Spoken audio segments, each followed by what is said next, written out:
Et yo, bienvenue sur votre chaîne NFL Week. On est pile un mois après la fin de la saison ELF où les Paris Musketeers se sont inclinés en demi-finale face aux Vienna Vikings. C'est donc l'heure du bilan de la saison 2024 de notre équipe parisienne. En attendant, c'est le générique. Let's go, let's get it!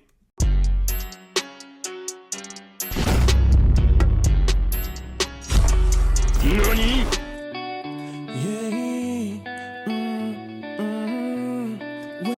Alors déjà l'équipe finit sur un bilan de 10 victoires pour 2 défaites, qui est un net progrès par rapport à la saison précédente, où on a terminé avec 6 victoires pour 6 défaites.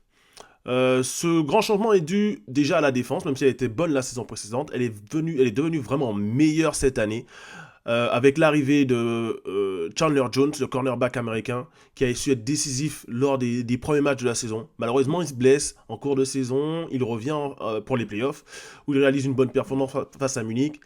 Mais voilà, donc son arrivée est importante, celle aussi de Maceo Beard, qui a fait une excellente saison, l'ancien MVP défensif de la ligue, qui nous a pas mal aidé. Alors il a plus joué au poste de safety que de corner, mais voilà, son addition a été très très très importante dans la défense.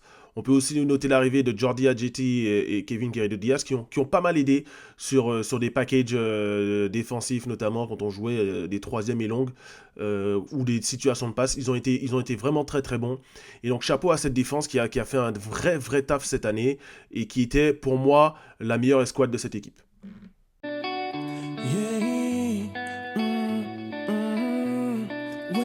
L'attaque aussi, elle a énormément progressé grâce aux arrivées de Kevin Mwamba, le tight end vétéran, et d'Anthony Maungu, le receveur que tout le monde connaît. Alors, même s'il n'a pas beaucoup joué, il avait un rôle de grand frère, hein, tout comme Kevin Mwamba d'ailleurs, et l'animal en défense. C'était vraiment les trois joueurs les plus respectés, en tout cas des plus respectés de cet effectif. En attaque, on a aussi Austin Mitchell qui était à nouveau dans cette équipe, qui a énormément apporté. Que ce soit sur les big plays en attaque et en special team, puisque c'était notre kick-off et notre punt returner. Il a marqué énormément de TD, il est à 14 TD cette saison. Il a vraiment eu un excellent apport dans cette équipe, non négligeable, aux côtés d'Hugo Tekedam, qui était en fait statistiquement notre meilleur receveur français. Il a énormément progressé par rapport à la saison dernière et sa marge de progression est encore énorme. Donc attention à la saison 2025 d'Hugo Tekedam, il peut faire très très mal.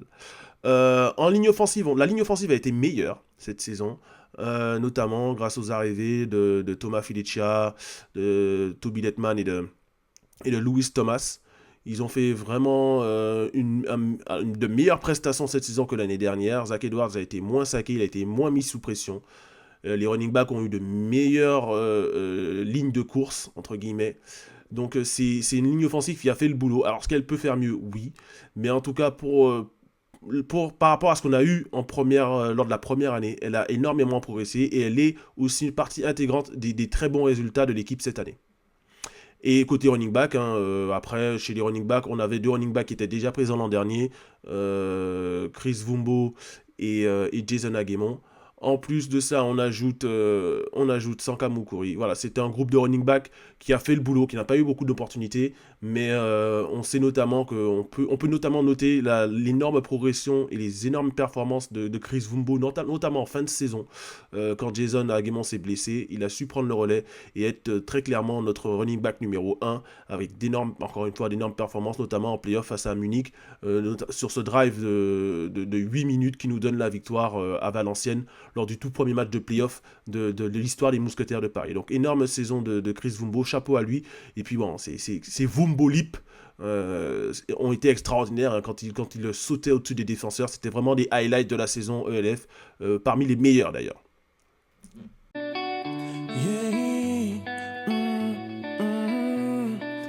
Et pour terminer, comment ne pas parler des special teams et notamment de Mathis Dupont, le nouveau kicker qui jouait en Division 3 il y a encore quelques mois et qui s'est retrouvé quasiment d'un jour à l'autre titulaire des Paris Musketeers dans une ligue professionnelle. Il a été très très bon sur les transformations, il a réussi la plupart des transformations qu'il a eu à faire. Sur les field goals aussi, il a le record pour l'instant chez les Mousquetaires avec un field goal de 48 yards à Madrid dans un environnement hostile, pas facile à mettre. Il a eu la force mentale pour le mettre, d'ailleurs c'est ce qui le caractérise, mais il a été aussi très très bon sur les kick-offs. Ça, il faut le noter, c'est très important. On n'a quasiment pas concédé de gros retours cette saison. Et ça, c'est notamment grâce au kick-off de Mathis Dupont, que vous pouvez retrouver d'ailleurs en interview sur cette même chaîne, Week NFL. Hein. Mathis Dupont qui nous raconte son parcours sportif. Donc n'hésitez pas à y jeter un œil.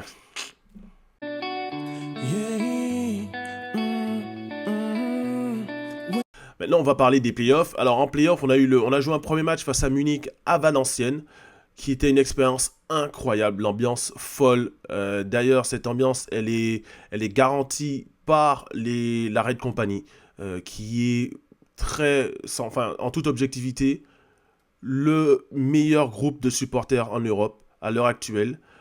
Alors, il y a une petite concurrence avec les Rheinfire, mais c'est juste qu'ils sont plus nombreux. Mais sinon, on a vraiment le meilleur groupe de supporters en Europe à l'heure actuelle, qui mettent l'ambiance peu importe où on va, et qui ont mis l'ambiance à Valenciennes. Le match, en plus, le scénario du match a été épique, c'est vraiment digne d'un scénario de film, où c'est vraiment back and forth, comme on dit en anglais. Ils prennent l'avantage, on prend l'avantage. Et à la fin, ça se joue sur le dernier drive. Un drive de 8 minutes qui était vraiment le plus beau drive offensif de la saison, sans conteste. Drive de 8 minutes qui se conclut par un touchdown à la course de Chris Wumbo, qui laisse plus que quelques secondes aux Ravens de Munich, qui n'ont pas le temps de marquer. Et donc voilà, on gagne ce match. Après, on se rend à Vienne, où on sait que ça va être un match difficile, parce que Vienne est une équipe d'expérience. Vienne est une équipe qui a déjà remporté le LF en 2022. Et on a tenu défensivement, mais offensivement, on n'a pas été assez bon. Voilà, on n'a pas été assez bon offensivement, que ce soit sur la ligne offensive, que ce soit au poste de quarterback, où Zach Edwards ne prenait pas forcément les bonnes décisions, où il n'avait pas forcément les bonnes lectures, où le running back n'avait pas forcément d'espace. Donc c'est vraiment un match décevant, mais on est tombé sur un os aussi. Voilà, il faut admettre que c'est une équipe qui est excellente, qui a été en finale après, même s'ils ont perdu. C'était une excellente équipe que ces Vienna Vikings. On n'a pas à rougir de cette défaite. On aurait juste aimé être un peu plus compétitif, notamment en deuxième mi-temps, où on a vraiment craqué, même si on a eu un moment où on est revenu un petit peu, mais voilà, on a toujours été à la ramasse dans le match. Et c'est vraiment dommage parce qu'on avait, à mon avis, l'effectif pour battre les Vienna Vikings.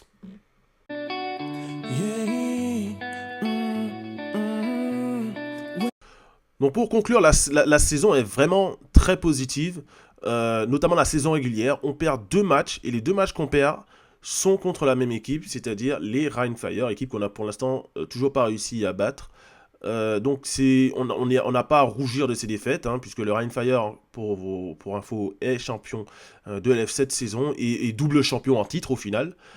Donc voilà, il n'y a pas à rougir de ces défaites, même si on aurait espéré de meilleurs résultats.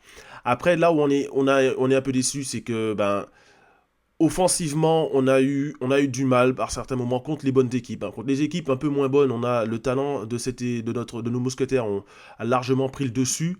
Mais contre les équipes où on n'avait pas forcément le dessus sur l'effectif, eh ben, on a été plus en difficulté offensivement. On a eu des problèmes de constance.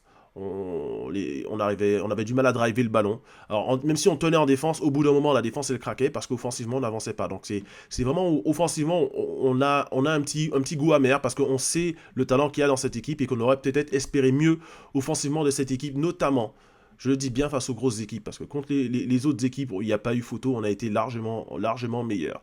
Mais face aux gros, entre guillemets, de l'ELF, on a été en difficulté.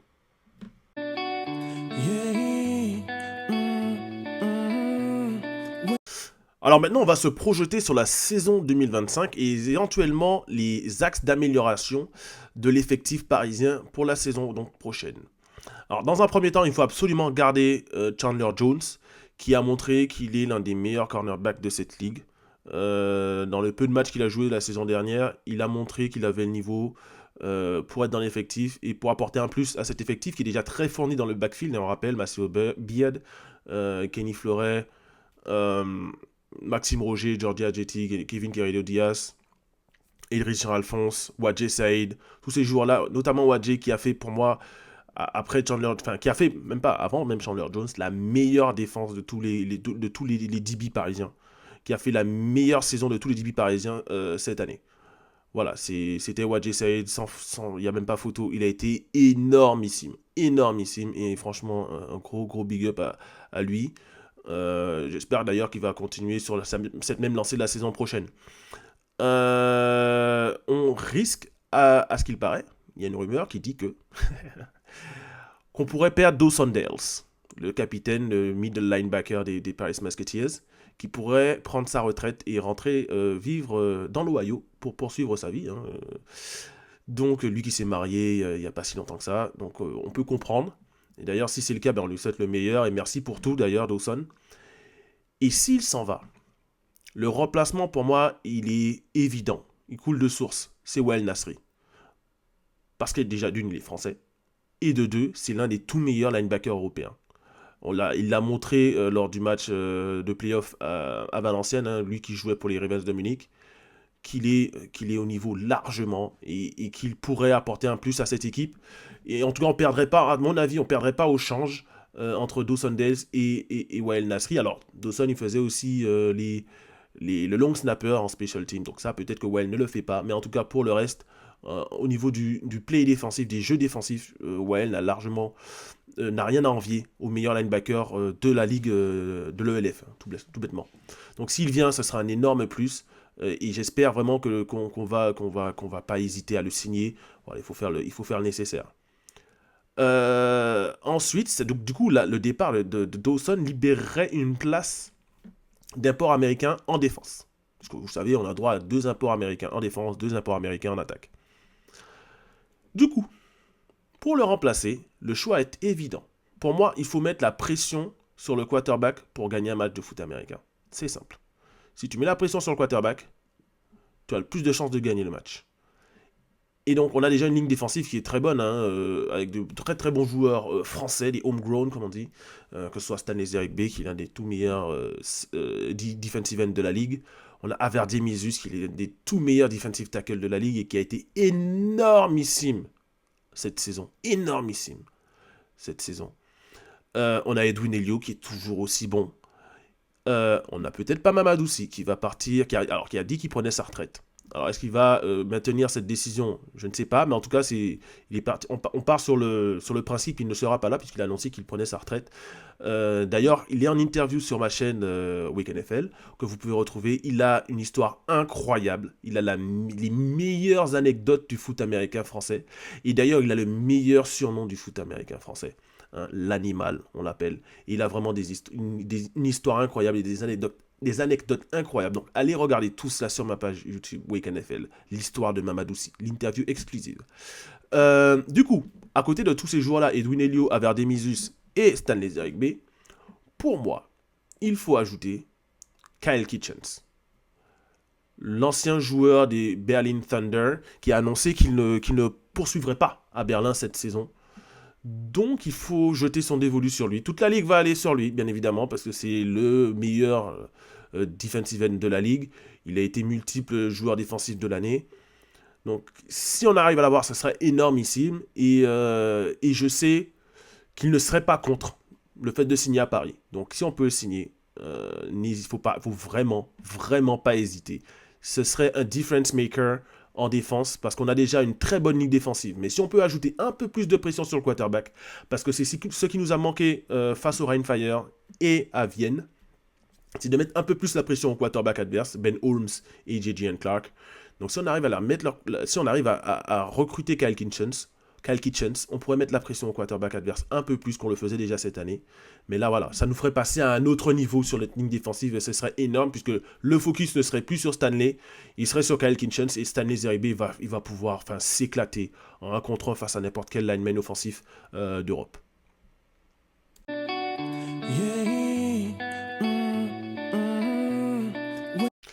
Maintenant, si on se projette sur l'attaque, je vais peut-être en surprendre et peut-être même en énerver certains.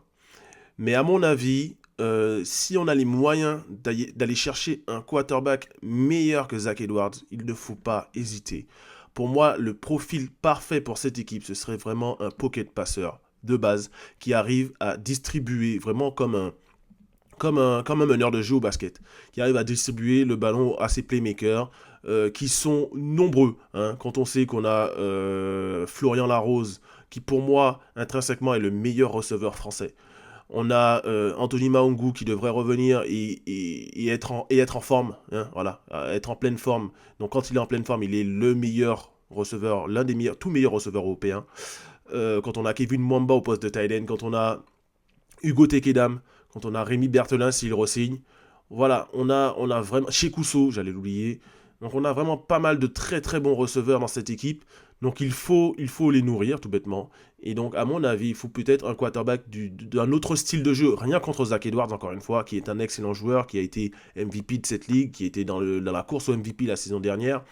Mais à mon avis, c'est pas plus une question de style de jeu que de qualité de joueur. Voilà. Pour moi, voilà, il faudrait un quarterback un peu plus classique pocket passeur. Et puis, je vais encore en surprendre certains. Mais pour moi, même s'il a été énormissime cette saison, je parle d'Austin Mitchell, à mon avis, il faudrait le remplacer par le meilleur receveur européen avec Aaron Jackson. Donc si on peut chercher Aaron Jackson, ça me va. Hein. Mais sinon, il faut aller chercher Malik Stanley. Voilà, point barre. Pour moi, c'est le meilleur receveur en Europe. Il a tout, la vitesse, la taille, la puissance. Il sait tout faire sur un terrain. Donc si on peut aller le chercher, alors il va peut-être pas nous apporter un special team comme nous apportait Austin Mitchell, mais en tout cas d'un point de vue receveur dominant, voilà, il nous faut on a besoin d'un Malik Stanley pour dominer en 1 contre 1. Quand on sait qu'on est en 1 contre 1, 3ème et 10, qu'on a besoin de convertir, qu'on lui lance une fade ou qu'on lui lance le ballon, on sait qu'il va gagner. Donc c'est ce genre de receveur Malik Stanley. Donc rien contre, encore une fois, rien contre Austin Mitchell qui a été énormissime cette saison, il a été All-Star, il a 14 TD dans l'année, il a été bon en special team, notamment très très bon face à Munich, où il nous permet de marquer un TD en special team. Donc encore une fois, c'est rien sur la qualité du joueur, c'est plus sur le style de joueur. Là, il nous faut un receveur que tu mets de côté, et tu dis lancez-lui le ballon, il va gagner sur un contrat. Et c'est ce receveur, c'est Malik Stanley. D'ailleurs, ça me fait penser qu'on pourrait, alors c'est peut-être un peu farfelu, mais changer Florian Larose de position. On sait que Florian Larose est un excellent receveur, mais c'est aussi un excellent bloqueur. Et à mon avis, il pourrait jouer tight end aux côtés de Kevin Mwamba. Et il ferait énormément de dégâts dans le slot et face au linebacker, parce que je ne sais pas quel linebacker en Europe pourrait le défendre, ou quel safety en Europe pourrait le défendre 1 contre 1 dans le slot. Donc voilà, c'est pour moi, ce serait des axes d'amélioration de cette équipe en attaque, notamment donc signer Malik Stanley, signer Malik Stanley à la place d'Austin Mitchell, même si je sais qu'il est très apprécié par les supporters, et d'ailleurs par moi aussi, hein, d'ailleurs, il ne faut pas se mentir. Je préfère Malik Stanley. Déplacer Florian Larose au poste de tight end. Et là, on aurait des mismatchs incroyables au poste de tight end. Mais ça, il faudrait que Florian Larose le veuille aussi. Je ne sais pas s'il le veut. Je ne sais pas s'il est prêt à l'écouter, s'il est prêt à l'entendre parce qu'il est jeune. Donc, est-ce qu'il veut vraiment jouer ce poste-là parce qu'il a été formé au poste de receveur. Mais ça serait énorme les mismatchs qu'il aurait au poste de tight end. Alors, il va un peu plus falloir bloquer, malheureusement. Mais on a Kevin Mwamba pour ça, au pire des cas. Et on peut ajouter un running back français de qualité qui est déjà en ELF. C'est Nicolas Kandar, qui a fait une excellente saison avec les Surge de Stuttgart. Il perd en demi-finale dans un match épique face au Rhein-Fire, un match qu'ils auraient pu gagner, un match qui a été en prolongation, qu'ils auraient vraiment pu gagner, et dû gagner même à mon avis. Mais Nicolas Kandar pourrait être une énorme plus-value au poste de running back, aux côtés de Jason Aguemon, de Chris Vumbo et de Sanka Mukuri. Si on avait vraiment ce running back en plus, ce serait vraiment énorme. Énorme, parce qu'il est vraiment très très bon. Pour moi, l'un des tout meilleurs running backs français d'Europe. Donc voilà, ce seraient les mecs que je mettrais enfin, ce sont les axes d'amélioration que je verrais pour l'attaque des Paris Musketeers. Donc je récapitule. Peut-être changer de QB, alors changer de QB si c'est possible, d'avoir un meilleur QB que Zach Edwards. Si c'est pas possible, on le garde, hein, parce qu'il est déjà très très bon.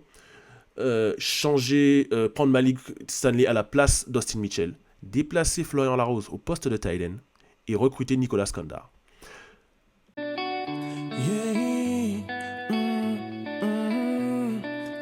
Alors concernant les special teams, alors il n'y a pas beaucoup d'axes d'amélioration. Très honnêtement, on a déjà Rémi Berthelin qui est un excellent punter, on a Mathis Dupont qui est un excellent kicker et qui va ne faire que progresser. Là, c'était sa première saison.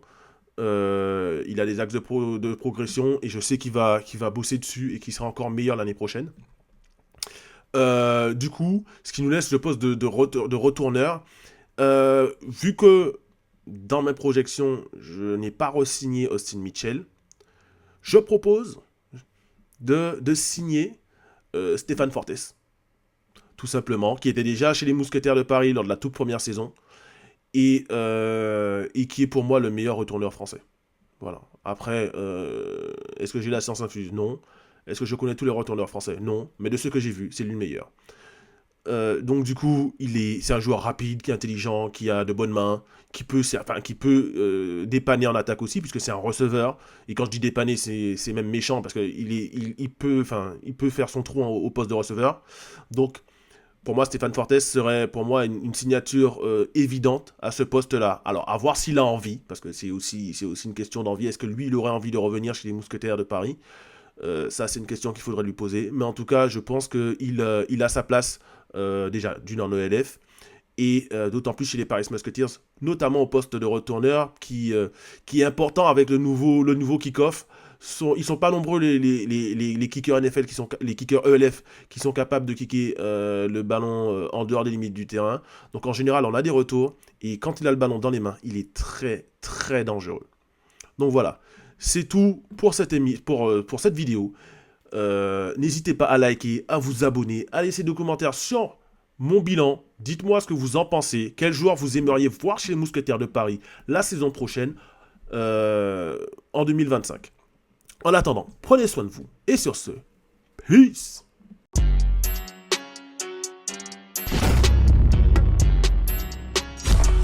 Nani?